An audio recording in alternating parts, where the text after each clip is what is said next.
Muy buenas noches, amigos de esta misma semana. En el programa de hoy tendremos esa entrevista que concedió esta misma semana el presidente Luis Abinader a los periodistas Uchi Lora y Alicia Ortega. Hemos seleccionado los momentos más importantes, los temas más relevantes que se trataron en esa intervención del presidente a casi un año de gobierno. Está el tema de la reforma fiscal, el tema de la privatización de Punta Catalina, la canasta básica y el sueldo mínimo, cómo se han comportado las ARS y las AFP en tiempos de pandemia, el aumento también de los casos del COVID, la contratación de vacunas, el caso Coral y la corrupción de militares activos.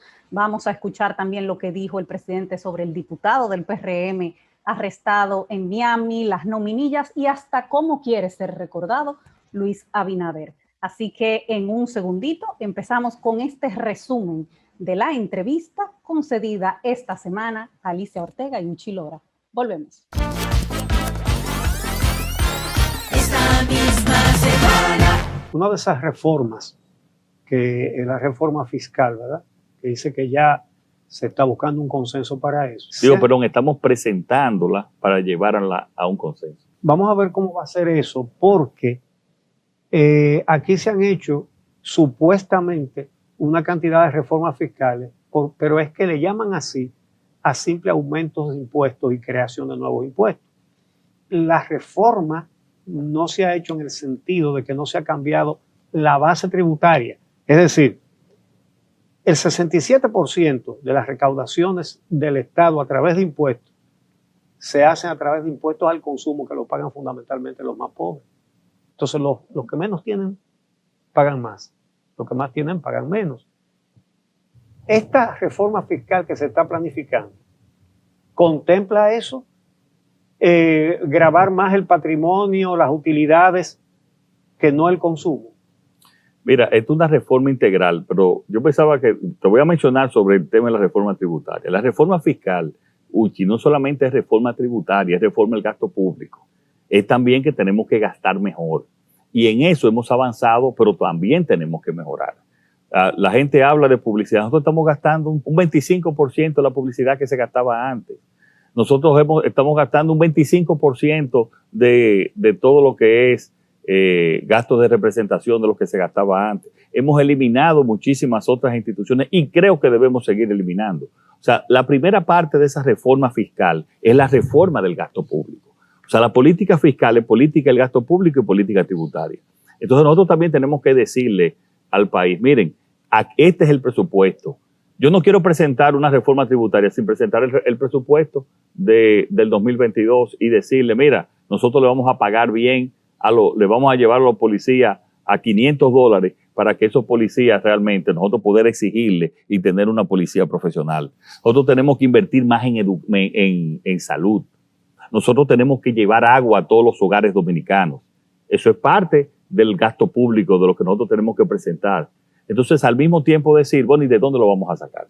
Lo vamos a sacar de aquí. Y yo creo que sí. Yo creo, por ejemplo, que hay exenciones que nosotros tenemos que eliminar, que ya cumplieron su medida y que tenemos nosotros que eliminar. Y también hay impuestos que tenemos que eliminarlos y hay otros que tenemos que disminuirlos. Y también extender la base, porque uno de los problemas también es la informalidad, Uchi. El 56% de la población dominicana no paga impuestos.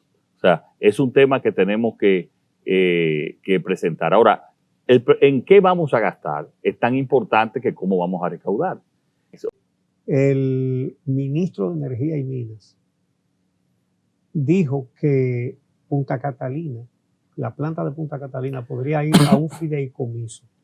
¿Terminará en manos del sector privado? Puede ser un fideicomiso público.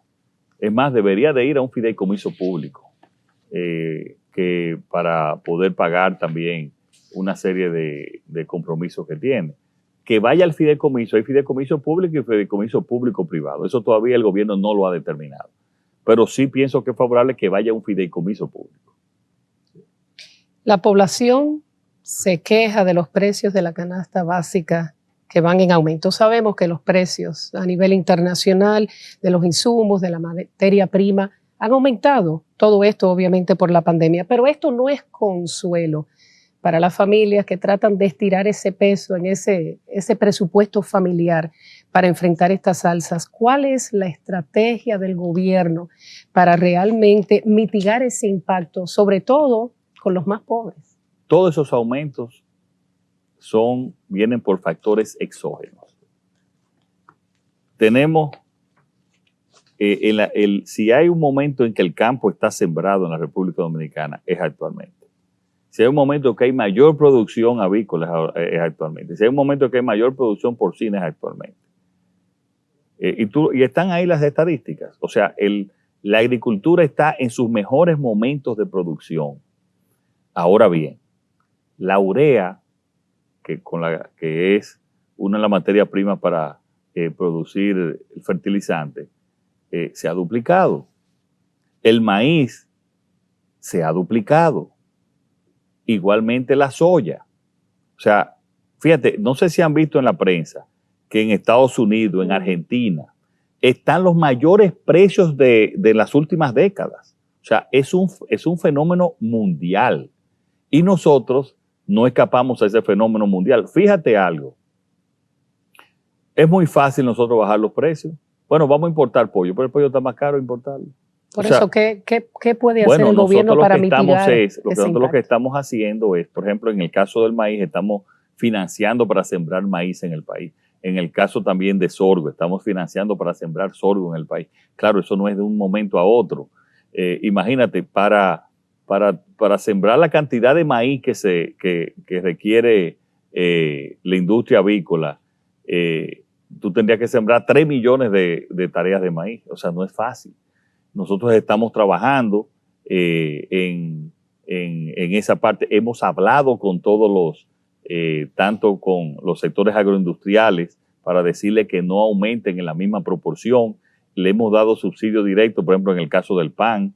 Tengo que decir que en el sector avícola han resistido y no han subido en la proporción que debieron haber aumentado. Y asimismo también lo hemos hecho en el caso también con las industrias en cuanto al aceite comestible.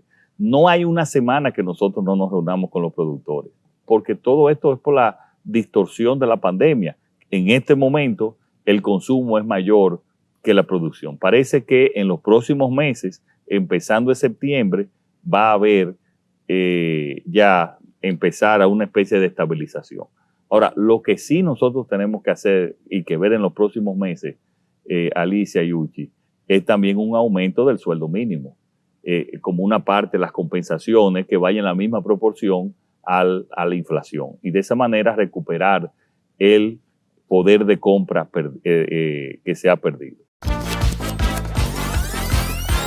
Esta misma semana. ¿Cuáles medidas tomará el gobierno para frenar lo que está ocurriendo en estos momentos, esta escalada de casos? Bueno, le estamos tomando y estamos insistiendo también en los distanciamientos, pero hay que aclarar también algo, Alicia. Tanto el sector privado como el sector público habían reducido las camas UCI. Entonces ahora estamos volviendo a aumentar, pidiéndole al sector privado, las clínicas privadas, que aumenten las camas UCI, y en el caso del sector público le estamos aumentando. El pasado lunes, en el cual nosotros inauguramos el hospital Luis Eduardo Aybar, ahí ya establecimos y estamos aumentando en más de 70 las camas UCI para el Gran Santo Domingo. Porque quiero decirte que ese aumento es básicamente en el Gran Santo Domingo y en la provincia de Barahona. Después, yo estuve el fin de semana en Salcedo y me decían, aquí no hay COVID. En Santiago se mantiene también el nivel. En las zonas turísticas prácticamente también no ha habido aumento. O sea, es en el Gran Santo Domingo y se están tomando las medidas del lugar dentro de las medidas de salud. Claro, volver a restricciones es muy difícil. Es muy difícil, sería solamente en situaciones muy extremas, que yo creo que hasta el momento nosotros podemos controlar. Básicamente es aumentar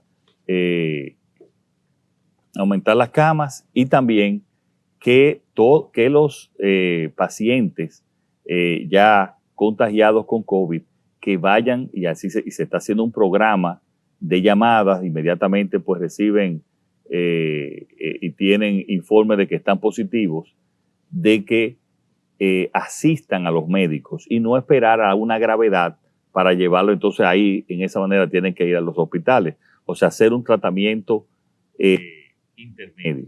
Y hay toda una equipo del Ministerio de Salud coordinado con los laboratorios desde que sale una persona infectada, llamándolo para pedirle que asuma el tratamiento, en muchos casos enviándole el tratamiento para evitar que sea hospitalizado.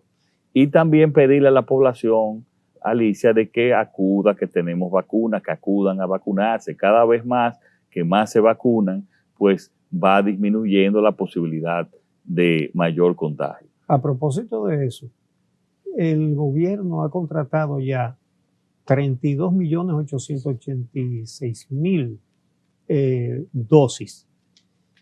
Somos 11 millones de habitantes, no se va a vacunar todo el mundo. ¿Qué se piensa hacer con las vacunas que sobren? Que no van a ser pocas.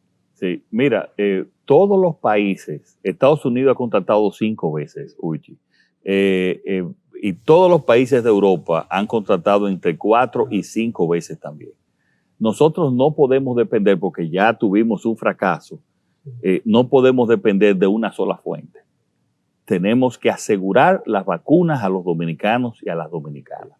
Eso se está haciendo con total transparencia y comprando directamente a los laboratorios y al sistema también COVAX. En el caso de Pfizer, los médicos piensan que hay personas que se pueden vacunar con Pfizer, que no se vacunarían, que no se vacunan con otras vacunas, y también, y es favorable tener esa combinación de vacunas como lo tiene Estados Unidos y como lo tienen otros países. Ahora bien, en el caso de Pfizer, no se ha pagado un centavo, y se va a pagar en la medida en que vengan al país. Eso es bueno aclararlo. En la medida en que ellos envíen vacunas, nosotros lo pagamos, las vacunas. En el caso de AstraZeneca, que es la que nos ha quedado mal, porque con Pfizer no le hemos dado un solo centavo, ellos nos deben a nosotros 2 millones de vacunas, que lo pagó el sector privado, quiero decir, no lo pagó tampoco el sector público. Entonces, el gobierno no le ha pagado 8 millones de dólares. Sí, 8 millones de dólares. O sea, el gobierno no le ha pagado un centavo ni a Pfizer ni tampoco a AstraZeneca. Solamente le ha pagado porque lo han respondido a la compañía Sinovac, como ustedes conocen. Entonces, eso es, pero nosotros lo que tenemos que garantizar, uno no sabe lo que pueda pasar con cualquiera de estos laboratorios. Exacto. Y yo no puedo depender de un solo laboratorio, como el caso de Sinovac, que nos ha, y le agradecemos muchísimo, nos ha cumplido, pero puede pasar cualquier situación.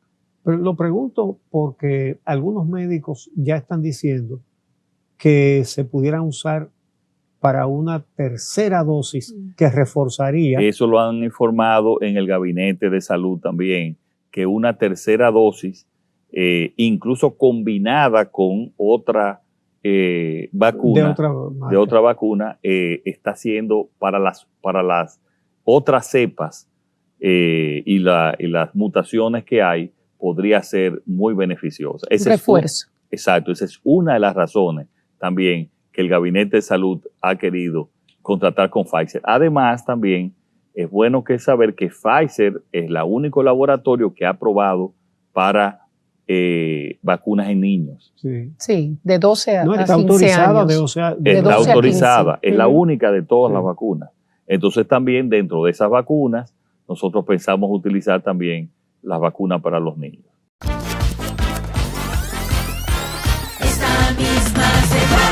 Las declaraciones del mayor Girón Jiménez en el caso Coral, quien dijo que la corrupción en los cuerpos militares y policiales sigue ocurriendo actualmente, nos lleva a preguntarle, como comandante en jefe de las Fuerzas Armadas, ¿qué medidas concretas ha tomado para investigar y detener estos hechos que narró el mayor Girón?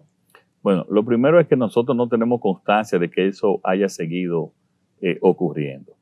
Y también ya la Procuraduría, la Contraloría General de la República, estos mismos, tanto el Ministerio de las Fuerzas Armadas como el CUSEP, le han solicitado auditorías a la Contraloría General de la República, que ya sí tiene capacidad de Contraloría.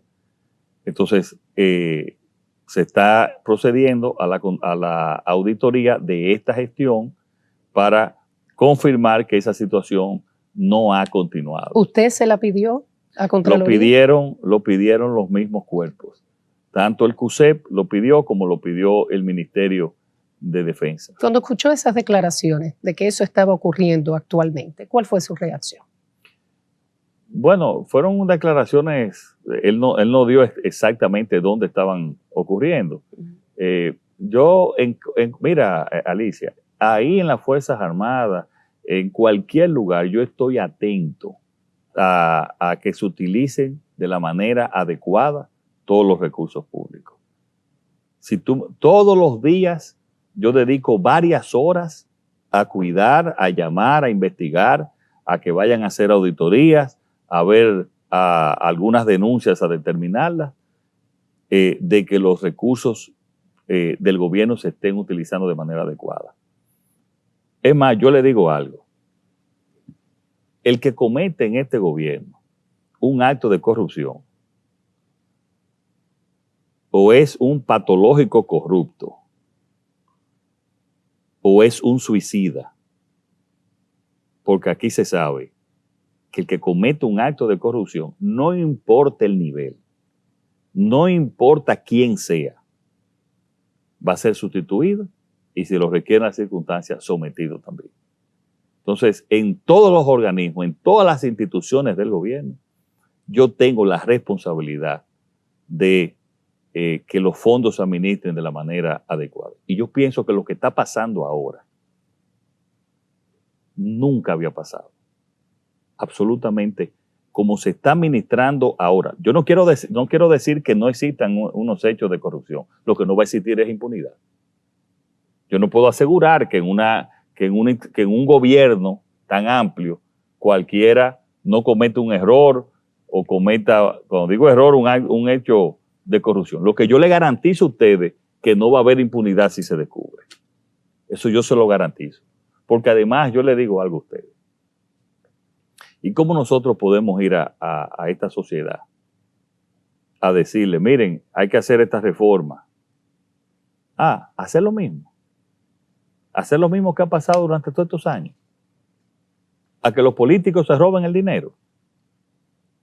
Ese es el cambio que yo estoy estableciendo en este país. Y yo estoy comprometido con eso. A propósito de eso, acaba de ser arrestado en Miami un diputado del PRM por temas de narcotráfico. ¿Qué le parece?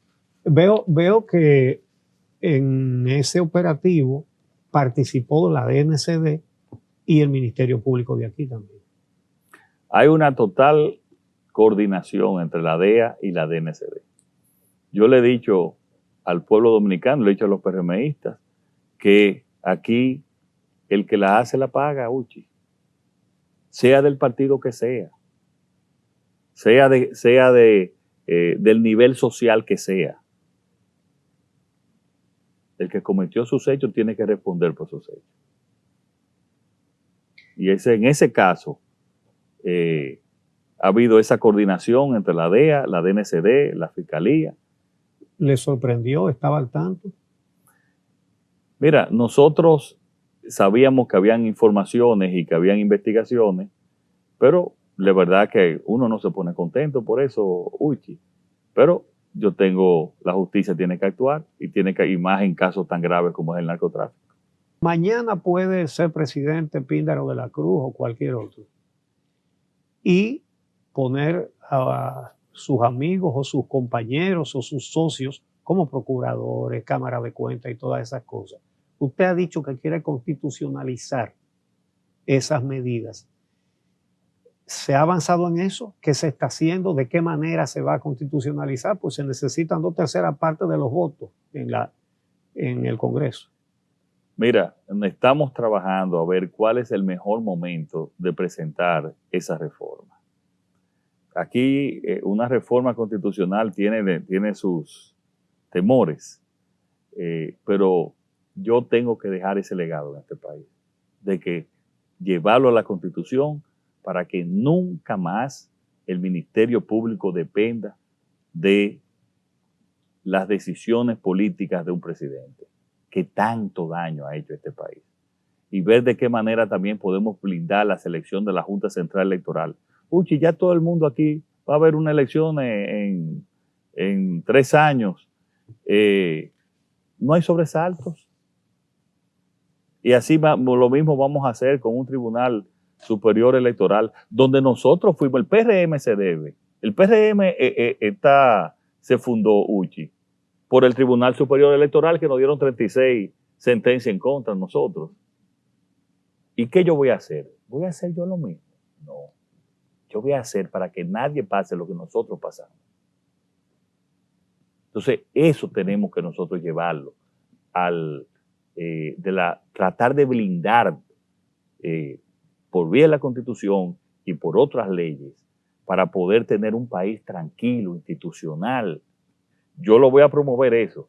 Por eso tenemos que acompañar a toda la sociedad, a todo el que ama este país, a todo el que quiere realmente que este país sea un país institucional, organizado, con justicia, y tiene que acompañarme en eso. Esa reforma constitucional,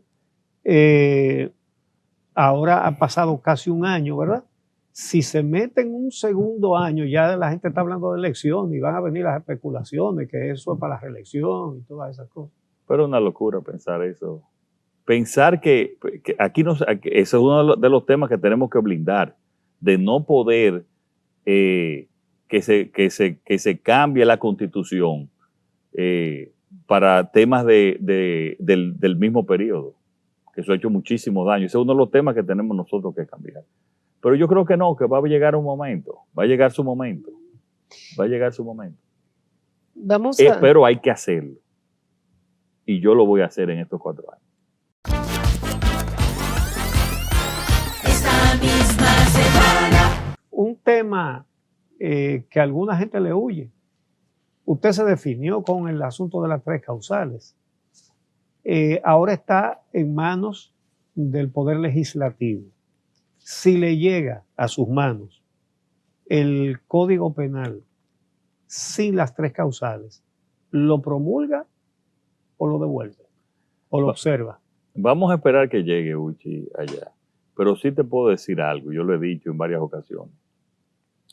Yo estoy a favor de las 3 causales. Pienso que y te está hablando una persona católico, practicante. Yo no sé. Pero estoy a favor de las 3 causales. Ahora, no. Desde siendo yo candidato y con parte del liderazgo del PRM, tampoco yo dijimos, esta es la posición del partido, pero tampoco la impusimos. Entonces esos son temas que, si bien podemos entender que son temas médicos, que está dentro de ese ámbito, pero también tienen un contenido religioso. Y por eso nosotros hemos dicho, nosotros no hemos influido en nadie en decirle, tiene que hacer esto, tiene que hacer aquello. Los diputados han actuado por ellos mismos. Vamos a esperar que llegue el código. Yo he hablado también que este es un tema, como en muchísimos otros países también, es un tema de referendo, como muchos otros referendos, temas para llevar a referendo que nosotros debemos de tener. Y también se necesita, señores, incluso para la lucha por la corrupción, contra la corrupción, se necesita también un código penal. Entonces, yo voy a evaluar ese tema en su justa medida, pero la verdad que me voy a pronunciar en el momento indicado sobre eso. Vamos a hablar de un tema muy importante durante la pandemia y es la educación y obviamente la brecha que aumentó entre los estudiantes del sistema escolar público y privado. ¿Cómo calificaría este año escolar? Siendo crítico, especialmente con el deficiente sistema escolar público, y qué medidas disponen para recuperar lo perdido en este año. Al principio que tú me preguntaste, ¿dónde tú entendías que no podías haber empezado a hacer los cambios? Es en el sistema educativo dominicano, obviamente por la situación en que se encontraba. Nosotros hicimos lo que pudimos hacer, que hicimos la educación a distancia, y donde logramos que no se perdiera por completo el año escolar. Ahora hay que medir de manera independiente cuál ha sido el resultado de esa educación a distancia. Pero independientemente de eso, y el problema no es este año, el problema era lo que nosotros veníamos acumulando aún sin pandemia, teniendo los últimos niveles en PISA, aún, repito, aún sin pandemia. O sea que en el sistema educativo nosotros tenemos lo acumulado hasta el 2020, cuando empezó la pandemia, y ahora yo creo que el tema es, como yo te dije, reaccionar con planes especiales a partir de la educación presencial completa en todo el país, y yo pienso que ahí debemos de hacer otro gran acuerdo, así como se llegó a un acuerdo para buscar los recursos del 4%. Ahora que ese 4% se invierta también en calidad, porque han habido mucha ineficiencia en esa inversión. El problema de la educación, Alicia, no es la pandemia. La pandemia lo agravó, así como también el tema de salud. Era el sistema que venía acumulado. Entonces yo lo que te puedo decir es que estoy consciente que aquí hay que hacer una verdadera revolución en términos de la calidad del sector educativo. Ya nos estamos reuniendo, llamaremos a todos los sectores para, incluso personalmente, me voy a dedicar como presidente del Gabinete de Educación, que lo creamos hace unos 2 meses, a mejorar la educación dominicana. Pero me dicen que en las EDES que votaron a muchísimas botellas que había, la nómina ha subido. Fíjate, yo quiero aclarar en esa parte también. Recuerda que yo fue una de las que yo te hablé. En toda la administración pública habían nominillas. Hoy no hay nominilla en ninguna administración pública. Entonces, en muchas de las EDES, y tú lo vas a ver en los próximos 2 meses, va a haber menor empleados que los que había anteriormente. Y así se van a hacer mucho más eficientes. Pero no hay más, pueden haber igual. Pero se había anunciado que ya lo habían reducido. No, se ha reducido, pero puede haber también, en algunos casos también. Por ejemplo, yo te voy a poner un caso, Uchi. ¿Tú sabías que no habían redes en Rancho Arriba? El municipio más productivo del país. No había energía eléctrica. Nosotros llevamos la energía eléctrica y no había estaciones ni nada, entonces se tuvo que llevar, y así mismo ha habido una extensión de los sistemas eléctricos también, y obviamente al haber esa extensión, pues han habido en esos casos mayor nivel de empleo. Pero esas sedes hoy han tenido, si tú ves en relación con el año pasado, hemos tenido los ahorros, están de manera más eficiente, pero no con la eficiencia, como lo dije al principio, que yo realmente quería.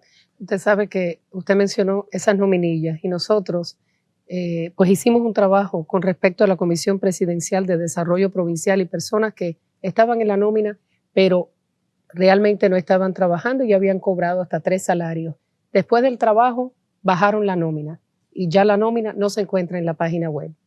Bueno, no sé si pero tanto las nóminas están en la pero página. No está, de esa comisión no yo está. Voy a chequear. Ahora, esa comisión se hizo, esa parte se hizo porque yo después que tú lo hiciste, y eso es bueno cuando tú haces esos análisis de investigación porque nos ayuda. Ese grupo habían hecho trabajos especiales para diciembre. Después, esos trabajos, aquí no hay inspector de la presidencia, ahí no hay enlace provincial, pero había no en ese caso, no había inspectores. En la presidencia hoy, cuando tú lo ves entre los proyectos especiales y la presidencia, que eso es parte de la presidencia, hay un 35% de los empleos que habían antes. Ahora también, al no haber inspectores en la presidencia, las gobernadoras no tenían ningún apoyo. Mucho de ese personal era apoyo a las gobernadoras. Claro, con tu información, nosotros realmente hicimos una inducción y se llevó a cada quien a hacer el trabajo donde tenía que hacer el trabajo. Y por eso es bueno esa prensa independiente, que nos ayuda a nosotros si hay alguna situación a corregir. Pero en términos generales de la presidencia, tenemos alrededor del 30 o el 40% de los empleados que tenían antes. Y yo le voy a poner un caso, por ejemplo, porque hay una reforma aquí en términos institucionales que no se ve ni se dice. Mira, estaba la UTEPDA, la unidad que es una unidad de reforestación principalmente para el sur, que estaba apoyada por el BID. Eso dependía del Ministerio Administrativo de la Presidencia. Nosotros lo enviamos al Ministerio de Medio Ambiente. A las 3 semanas de entrar al gobierno, me reúno con el ministro de Medio Ambiente y me dice, tenemos que hacer un programa especial para las cuencas. Y yo le dije, no, pero hay un programa especial para las cuencas que está bajo el Ministerio de la Presidencia. Y ahí entonces, que no sabía, no salía, tomamos ese programa de las cuencas y lo llevamos también al Ministerio de Medio Ambiente para unificar criterios. Y eso, le estoy poniendo 2 ejemplos que se han repetido en toda la administración pública de organización. Claro, en algunos casos se hacen excesos, corregimos, ajustamos, pero poco a poco estamos llevando a un gobierno mucho más eficiente. Y yo te puedo decir que todo el que está nombrado tiene hoy una función de lo que tiene que hacer. Ya vamos a concluir mirando hacia el futuro, presidente, porque usted ha pensado cómo quiere terminar su gobierno. Y le pregunto esto porque en la cultura dominicana generalmente los gobiernos terminan desgastados, desacreditados, con procesos judiciales. ¿Usted ha pensado futuro y se ha proyectado cómo quiere salir de la presidencia? Yo he repetido varias veces que yo quiero ser conocido como el presidente reformador. El presidente que inició otra época en la República Dominicana. Pero al mismo tiempo el presidente que abrió las puertas a grandes proyectos de desarrollo. Y que al mismo tiempo aseguró una salud y una educación de calidad a los dominicanos y a las dominicanas. Que llevó equidad de género. Que le creó la mayor cantidad de oportunidades posibles dentro de las circunstancias a nuestro país. Y mira, Alicia, yo he tomado muchas decisiones responsables en estos 9 meses. Responsables en el sentido de dejar que el Ministerio Público actúe, aún contra nuestros compañeros. Eso me va a crear enemigos. Y tengo muchos enemigos.